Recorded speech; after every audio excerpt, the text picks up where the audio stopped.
ರಾಜ್ಯ ಕಾಂಗ್ರೆಸ್ನಲ್ಲಿ dinner politics ನಡುವೆ ಟೂರ್ ರಾಜಕೀಯ ಶುರುವಾಗಿದೆ. ಸಚಿವ ಸತೀಶ್ ಜಾರಕಿಹೊಳಿ ಆಪ್ತ ಆಸಿಫ್ ಸೇಠ್ ಟೂರ್ ಪಾಲಿಟಿಕ್ಸ್ ಮಾಹಿತಿಯನ್ನ ಬೆಚ್ಚಿಟ್ಟಿದ್ದಾರೆ. ಶೀಘ್ರವೇ 15 ಜನ ಕಾಂಗ್ರೆಸ್ ಶಾಸಕರು ದುಬೈ ಪ್ರವಾಸವನ್ನ ಕೈಗೊಳ್ಳಲಿದ್ದೇವೆ. ಸ್ನೇಹಿತರು, ಆಪ್ತ ಶಾಸಕರೆಲ್ಲರೂ ಸೇರಿ ದುಬೈ ಪ್ರವಾಸ ಕೈಗೊಳ್ಳಲಿದ್ದೇವೆ. ಸಚಿವ ಸತೀಶ್ ಜಾರಕಿಹೊಳಿ ದುಬೈ ಪ್ರವಾಸಕ್ಕೆ ಬರಲ್ಲ, ಆದ್ರೆ ನಾವೆಲ್ಲರೂ ಹೋಗ್ತಾ ಇದ್ದೀವಿ. ವಿಮಾನ ಟಿಕೆಟ್ ಬುಕ್ ಮಾಡ್ತಾ ಇದ್ದೀವಿ. ಬುಕ್ ಆದ ಬಳಿಕ ಪ್ರವಾಸ ಕೈಗೊಳ್ತೀವಿ ಎಂದಿದ್ದಾರೆ. ಆಸಿಫ್ ಸೇಠ್ ಟೂರ್ ಹೇಳಿಕೆ ಹಲ್ಚಲ್ ಸೃಷ್ಟಿ ಮಾಡಿದೆ. ಸದನದಲ್ಲಿ ಹೆಬ್ಬಾಳ್ಕರ್ ವಿರುದ್ಧ ಅವಾಚ್ಯ ಶಬ್ದ ಬಳಕೆ ಕೇಸ್ನಲ್ಲಿ ಬಿಜೆಪಿ ನಾಯಕ ಸಿಟಿ ರವಿಗೆ ಸಂಕಷ್ಟ ಎದುರಾಗುವ ಸಾಧ್ಯತೆ ಇದೆ. ಅವಾಚ್ಯ ಪದ ಬಳಸಿದ್ದು ಸರ್ಕಾರದ ಟಿವಿಯಲ್ಲೇ ದಾಖಲಾಗಿದೆ. ಎಆರ್ಪಿಯಿಂದ ಸಿಐಡಿಗೆ ಅಸಲಿ ವಿಡಿಯೋ ರವಾನೆಯಾಗಿದೆ. 7 ಬಾರಿ ಲಕ್ಷ್ಮೀ ಹೆಬ್ಬಾಳ್ಕರ್ ವಿರುದ್ಧ ನಿಂದಿಸಿದ್ದು ರೆಕಾರ್ಡ್ ಆಗಿದೆಯಂತೆ. ಸಿಟಿ ರವಿ 7 ಬಾರಿ ನಿಂದಿಸಿದ್ದಾರೆ ಎಂದು ಸಿಐಡಿ ಪ್ರಾಥಮಿಕ ತನಿಖೆಯಲ್ಲಿ ಬಯಲಾಗಿದೆ. ಈ ಧ್ವನಿ ಸಿಟಿ ರವಿ ಅವರದ್ದೇ ಅಲ್ಲವೇ ಎಂಬುದನ್ನ ವಿಧಿ ವಿಜ್ಞಾನ ಪ್ರಯೋಗಾಲಯ ಖಚಿತಪಡಿಸಬೇಕಾಗಿದೆ. ಸದನದ ವಿಡಿಯೋವನ್ನ ವಿಧಿ ವಿಜ್ಞಾನ ಪ್ರಯೋಗಾಲಯಕ್ಕೆ ಕಳುಹಿಸಲಾಗಿದೆ. ಸಿಐಡಿಗೆ ವಾಯ್ಸ್ ಸ್ಯಾಂಪಲ್ ಕೊಡಲು ಸಿಟಿ ರವಿ ನಿರಾಕರಣೆ ಮಾಡ್ತಾ ಇದ್ದಾರಂತೆ. ಈ ಬಗ್ಗೆ ಕೋರ್ಟ್ ಸಿಟಿ ರವಿಗೆ ತರಾಟೆ ತೆಗೆದುಕೊಂಡಿದೆ. ಸಿಐಡಿಗೆ ವಾಯ್ಸ್ ಸ್ಯಾಂಪಲ್ ಕೊಡಲು ನಿಮಗೆ ಆಕ್ಷೇಪ ಇದೆಯಾ? ಇದ್ರೆ ಹೇಳಿ, ಇಲ್ಲದಿದ್ರೆ ವಾಯ್ಸ್ ಸ್ಯಾಂಪಲ್ ಅನ್ನ ಕೊಡಿ ಅಂತ ಕೋರ್ಟ್ ಸಿಟಿ ರವಿಗೆ ವಾರ್ನಿಂಗ್ ಮಾಡಿದೆ. ತನಿಖೆಗೆ ಸಹಕಾರ ನೀಡದೇ ಇದ್ರೆ ಸುಮ್ಮನೆ ಇರೋದಕ್ಕಾಗಲ್ಲ. ಷರತ್ತುಗಳನ್ನ ವಿಧಿಸಿಯೇ ಜಾಮೀನು ನೀಡಿರೋದು. ತನಿಖೆಯನ್ನ ತಡೆಯಲು ಸಾಧ್ಯ ಆಗೋದಿಲ್ಲ ಅಂತ ಜಡ್ಜ್ ವಾರ್ನಿಂಗ್ ಕೊಟ್ಟಿದ್ದಾರೆ. ಅತ್ಯಾಚಾರ ಪ್ರಕರಣದ ವಿಡಿಯೋ ಫೋಟೋ ನೀಡುವಂತೆ ಪ್ರಜ್ವಲ್ ರೇವಣ್ಣ ಸಲ್ಲಿಸಿದ್ದ ಅರ್ಜಿ ವಿಚಾರಣೆ ಜನಪ್ರತಿನಿಧಿಗಳ ವಿಶೇಷ ಕೋರ್ಟ್ನಲ್ಲಿಂದು ನಡೆಯಿತು. ವಾದ ಆಲಿಸಿದ ಕೋರ್ಟ್ ವಿಡಿಯೋ ಫೋಟೋಗಳನ್ನು ಕೊಡಲು ಸಾಧ್ಯ ಇಲ್ಲ ಅಂತ ಹೇಳಿದೆ. ಕೋರ್ಟ್ನಲ್ಲಿಯೇ ನಿಮಗೇನು ಬೇಕೋ ನೋಡಿಕೊಳ್ಳಿ ಎಂದು ಜಡ್ಜ್ ಹೇಳಿದ್ದಾರೆ. ಪ್ರಜ್ವಲ್ ಹಾಗೂ ವಕೀಲರಿಗೆ ವಿಡಿಯೋ ಫೋಟೋ ವೀಕ್ಷಣೆಗೆ ಅವಕಾಶ ನೀಡಿದೆ.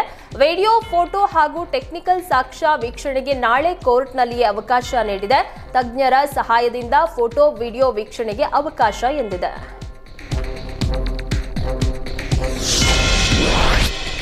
ಬಿಜೆಪಿ ರಾಜ್ಯಾಧ್ಯಕ್ಷ ಹುದ್ದೆ ವಿಚಾರಕ್ಕೆ ವಿಜಯೇಂದ್ರ ವಿರುದ್ಧ ತಿರುಗಿ ಬಿದ್ದಿದ್ದ ರೆಬಲ್ಸ್ಗಳಿಗೆ ವಿಜಯೇಂದ್ರ ಖಡಕ್ ಸಂದೇಶ ರವಾನಿಸಿದ್ದಾರೆ. ನಾನೇ ಪಕ್ಷ ಕಟ್ಟುತ್ತೇನೆ, ಪಕ್ಷವನ್ನ ನಾನೇ ಅಧಿಕಾರಕ್ಕೆ ತರ್ತೀನಿ, ಇದರ ಅರ್ಥ ನಾನೇ ರಾಜ್ಯಾಧ್ಯಕ್ಷನಾಗಿ ಮುಂದುವರಿತೀನಿ ಅಂತ ವಿಜಯೇಂದ್ರ ಹೇಳಿದ್ದಾರೆ. ಈ ಮೂಲಕ ರಾಜ್ಯಾಧ್ಯಕ್ಷ ಸ್ಥಾನ ಬಿಡುವ ಮಾತೇ ಇಲ್ಲ ಎನ್ನುವ ಸಂದೇಶ ರವಾನಿಸಿದ್ದು ವಿರೋಧಿಗಳಿಗೆ ಟಕ್ಕರ್ ನೀಡಿದ್ದಾರೆ.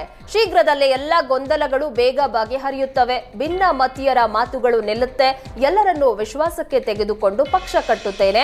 1 ವರ್ಷ ಯಶಸ್ವಿಯಾಗಿ ಅಧ್ಯಕ್ಷ ಸ್ಥಾನವನ್ನ ನಿಭಾಯಿಸಿದ್ದೇನೆ. ಮುಂದೆಯೂ ಹೆಚ್ಚು ಶ್ರಮ ವಹಿಸಿ ಕೆಲಸ ಮಾಡ್ತೀನಿ. ಇದರಲ್ಲಿ ಯಾವ ಅನುಮಾನಗಳು ಬೇಡ ಅಂತ ಬಿಜೆಪಿಯ ರಾಜ್ಯಾಧ್ಯಕ್ಷ ಬಿವೈ ವಿಜಯೇಂದ್ರ ಹೇಳಿದ್ದಾರೆ.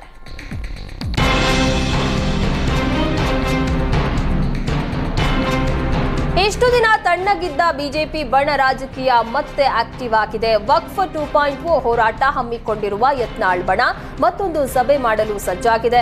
ಈ ತಿಂಗಳ ಅಂತ್ಯದಲ್ಲಿ ಯತ್ನಾಳ್ ಜಾರಕಿಹೊಳಿ ನೇತೃತ್ವದಲ್ಲಿ ಸಭೆ ನಡೆಯಲಿದೆ. ಬೆಂಗಳೂರಿನಲ್ಲಿ ಸಭೆ ಮಾಡಿ ಮುಂದಿನ ಹೋರಾಟಕ್ಕೆ ರೂಪುರೇಷೆ ಮಾಡೋದಕ್ಕೆ ತಯಾರಿ ನಡೆಸಿದೆ. ಸಭೆಯಲ್ಲಿ ವಕ್ಫ್ ಹೋರಾಟ ಯಶಸ್ವಿಗೊಳಿಸುವ ಬಗ್ಗೆ ಚರ್ಚೆ ಮಾಡಲಾಗುತ್ತಂತೆ. ವಕ್ಫ್ ಹೋರಾಟ ತೀವ್ರವಾಗಿ ಮಾಡಲು ಪ್ಲಾನ್ ಇದೆಯಂತೆ. ಹಾವೇರಿ ಸುತ್ತಮುತ್ತಲ ಜಿಲ್ಲೆಯಿಂದ ಹೋರಾಟಕ್ಕೆ ಚಾಲನೆ ನೀಡಲಿದ್ದು ಈ ಬಾರಿ ಹೋರಾಟಕ್ಕೆ ತಟಸ್ಥ ಬಣದವರನ್ನ ಆಹ್ವಾನ ಮಾಡುವ ಯೋಚನೆಯಲ್ಲಿ ಯತ್ನಾಳ್ ಟೀಮ್ ಇದೆಯಂತೆ. ಕೆಪಿಸಿಸಿ ಗಾದಿ ಮೇಲೆ ಕಣ್ಣಿಟ್ಟ ಸಿಎಂ ಬಣಕ್ಕೆ ಡಿಕೆ ಶಿವಕುಮಾರ್ ಮತ್ತೆ ಟಾಂಗ್ ನೀಡಿದ್ದಾರೆ.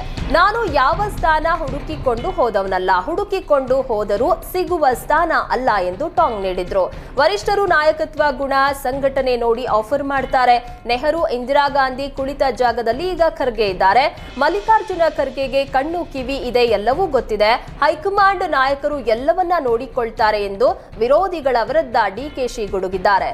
ಇನ್ನು ನಾನು ಹೈಕಮಾಂಡ್ ಜೊತೆ ಏನು ಚರ್ಚೆ ಮಾಡಿಲ್ಲ. ಖರ್ಗೆ ಅವರಿಗೆ ಕಾರ್ಯಕರ್ತರ ಬಗ್ಗೆ ಮಾತಾಡೋ ಶಕ್ತಿ ಇದೆ.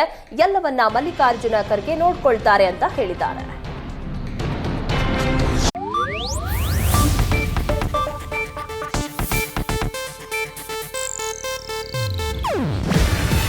ಇದು ಏಷ್ಯಾನೆಟ್ ನ್ಯೂಸ್ ನೆಟ್ವರ್ಕ್ ಪ್ರಸ್ತುತಿ. ನೀವು ನೋಡ್ತಿದ್ದೀರಾ ಏಷ್ಯಾನೆಟ್ ಸುವರ್ಣ ನ್ಯೂಸ್.